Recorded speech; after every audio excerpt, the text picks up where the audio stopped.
Est-il possible de faire financer les frais de notaire par la banque? La réponse est oui, bien entendu, et je vais vous expliquer comment.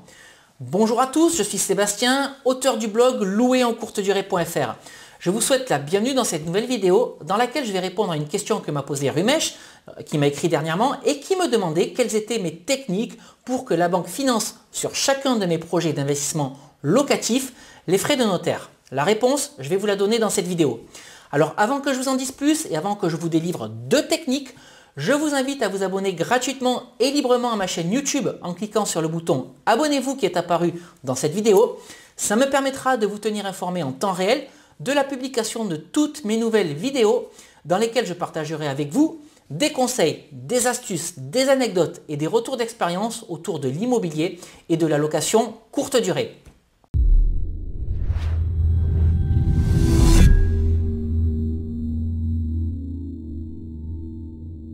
Alors comment faire en sorte pour que la banque finance les frais de notaire? Avant que je réponde à cette question, je voulais quand même vous rappeler quelque chose de très important. Oui, il est possible d'acheter de l'immobilier sans apport.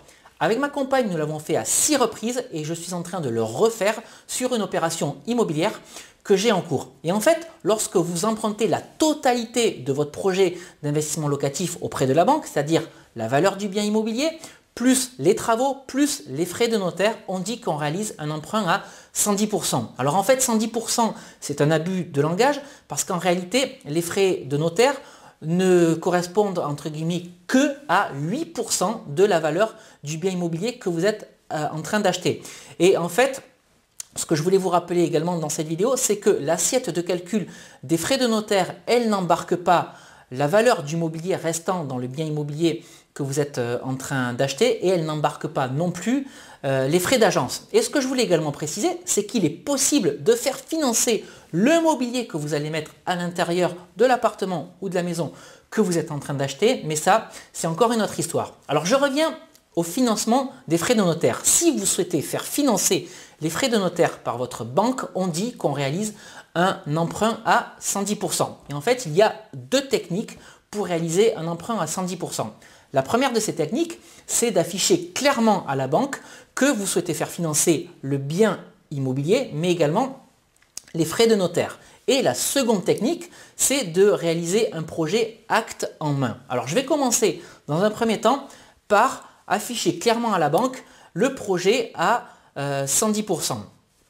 Je vous l'ai déjà dit à plusieurs reprises dans de nombreuses vidéos, il est important lorsque vous allez défendre auprès de la banque un dossier d'investissement locatif de montrer quelque chose de propre. La banque, en vous accordant le crédit immobilier, elle va gérer un risque. Et donc, tout votre boulot, tout votre job, ça va être de la rassurer et de lui prouver qu'il n'y a aucun risque à vous financer. Et plus vous allez vouloir financer de choses, en particulier les frais de notaire, plus il va falloir rassurer la banque sur la viabilité de votre projet immobilier. Et donc, par quoi ça va passer? Par un certain nombre d'éléments. Et la première façon de rassurer la banque, c'est de lui expliquer, de lui démontrer que vous êtes en train de réaliser une excellente affaire immobilière. Vous devez lui expliquer que vous réalisez une très bonne affaire immobilière.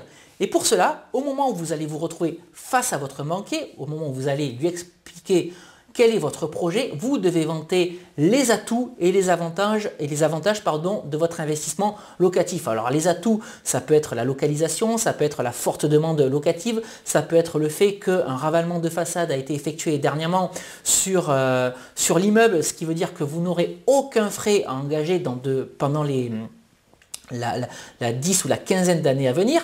Et vous devez également mettre en avant d'autres atouts. Si vous financez votre projet à 110% parce que vous pouvez vous le permettre, parce que vous allez réaliser une excellente affaire immobilière, vous devez démontrer à votre banquier que le loyer que vous allez tirer de votre investissement locatif va largement dépasser le crédit immobilier, va largement dépasser la mensualité de crédit immobilier, alors que cette mensualité de crédit embarquera les frais de notaire. Montrez-lui donc que le loyer va être supérieur à la mensualité de crédit et pour cela, je vous invite à amener une série de documents, une série d'attestations que vous allez joindre à votre dossier bancaire. Alors qu'est-ce que ça peut être cette série d'attestations? Premièrement, une attestation de valeur locative et ça vous pouvez le demander à n'importe quelle agence immobilière, peut-être même celle par laquelle vous allez passer pour faire la vente. Si vous êtes sur une excellente opération immobilière, une excellente affaire immobilière, ça veut dire que vous achetez un bien en dessous du prix du marché. Et donc moi, ce que je vous invite à faire, c'est à imprimer des annonces de biens immobiliers similaires aux vôtres, donc similaires en termes de surface, en termes de localité que vous allez trouver sur Le Bon Coin et sur Se Loger. Donc imprimez les fiches de vente et montrez-les à votre banquier pour qu'il prenne conscience que vraiment vous achetez un produit en dessous du prix du marché. Ensuite, je vous l'ai déjà dit à plusieurs reprises dans de nombreuses vidéos, surtout publiez des annonces fictives sur des sites comme Le Bon Coin par exemple pour évaluer la demande locative et voir jusqu'à quel montant, jusqu'à quel niveau vous allez pouvoir louer votre investissement locatif. Et donc, ce que vous pouvez faire pour compléter votre dossier, c'est imprimer les demandes de renseignement ou les demandes de visite qui seront issues de la publication de vos annonces fictives. Pourquoi est-ce que vous devez faire ça? Parce que dans un premier temps, ça va montrer au banquier qu'il y a une forte demande locative par rapport à l'investissement que vous allez faire, mais surtout, ça va également montrer que le loyer que vous envisagez d'avoir suscite quand même de l'intérêt et donc c'est pas une valeur qui est issue de nulle part. Alors c'est comme ça, en rassurant le banquier, en lui expliquant que vous allez réaliser une excellente affaire immobilière, en lui amenant des attestations de valeur locative, en lui amenant la preuve que vous achetez un bien en dessous du prix du marché, que vous allez le convaincre de financer à 110% et donc de financer les frais de notaire. Alors ça, c'est la première des méthodes. Et bien entendu, si votre banquier refuse, encore une fois, parce que l'immobilier, ce n'est pas une science exacte, n'hésitez pas à aller consulter une deuxième banque, une troisième banque, une quatrième banque, etc., etc. Il faut mettre toutes les chances de votre côté si vous souhaitez réaliser un emprunt à 110% et évidemment, ne vous arrêtez pas à un refus. Alors la seconde méthode pour que la banque finance les frais de notaire, c'est de réaliser une vente acte en main. Ça, je vous en ai parlé en début de vidéo. Alors, qu'est-ce que c'est une vente acte en main? Ça consiste à réaliser une vente dans laquelle la banque va croire qu'elle finance un projet à 100%, alors qu'en fait, elle va financer un projet à 110%, c'est-à-dire qu'elle va financer, entre guillemets, malgré elle, les frais de notaire. Alors, comment ça se passe? Concrètement, imaginons que vous souhaitez acheter un bien immobilier qui coûte 100 000 euros et donc un projet immobilier qui coûtera au global 110 000 euros si on embarque les frais de notaire. Dans le premier cas qu'on a vu tout à l'heure, vous allez défendre votre dossier d'investissement locatif à la banque en disant grosso modo, j'ai besoin de 100 000 euros pour mon bien immobilier, j'ai besoin de 10 000 euros pour mes frais notaires, monsieur le banquier ou madame la banquière, financez-moi à hauteur de 110 000 euros. Avec un projet acte en main, c'est un petit peu différent. Vous allez tout simplement présenter à votre banque un projet immobilier d'un montant global de 110 000 euros. Et donc le banquier va croire potentiellement que vous allez amener en plus les frais de notaire, alors qu'en fait les frais de notaire sont compris dans les 110 000 euros. Et donc pour lui, vous n'achetez pas... vous êtes en train de réaliser une opération de 110 000 euros, mais lui ne sait pas qu'elle se décompose en 100 plus 10. Et donc, en fait, le projet acte en main, c'est quelque chose que vous devez voir avec votre notaire. C'est lui qui va être au mieux, au plus au fait pour monter le dossier de cette manière au moment du compromis de vente. Et ce qu'il faut savoir également, c'est que la vente acte en main, c'est quelque chose de tout à fait légal.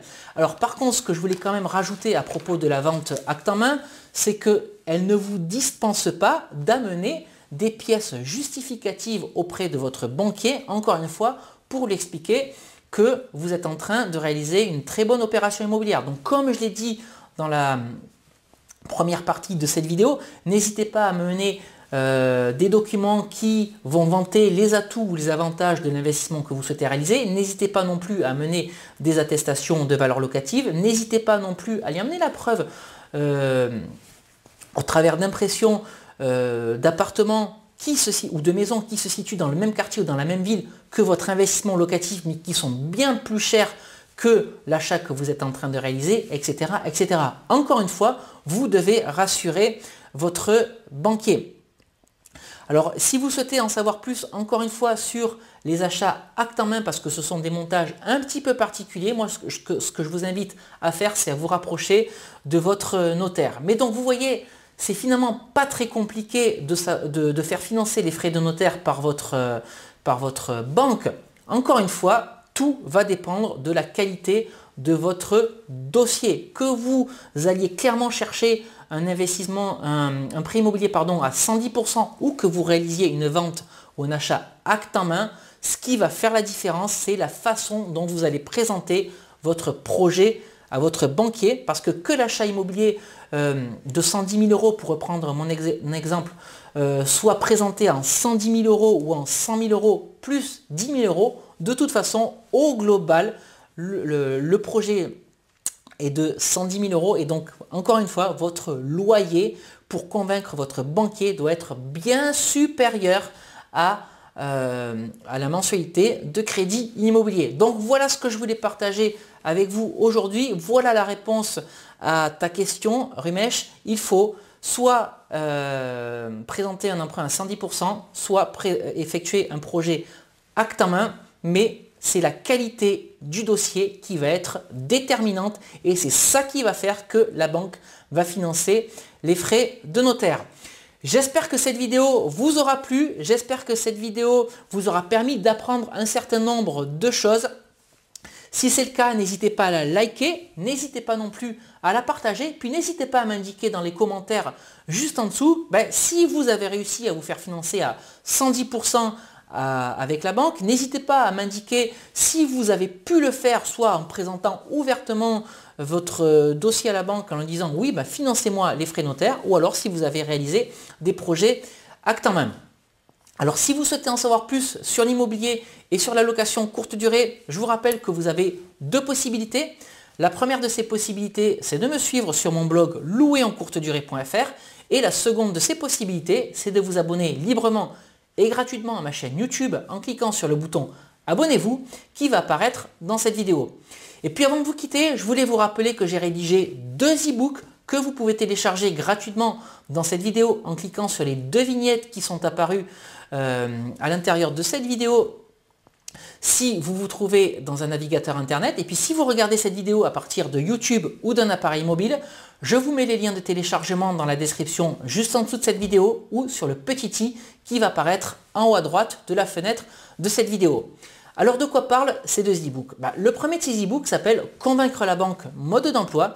Et dans cet e-book, je vous explique quelle attitude adopter et quels arguments mettre en avant pour convaincre la banque de la viabilité de votre projet d'investissement locatif et pour la convaincre de vous financer. C'est notamment dans cet e-book que vous allez comprendre comment est-ce que vous devez présenter votre projet à votre banquier pour qu'il vous finance à 110%.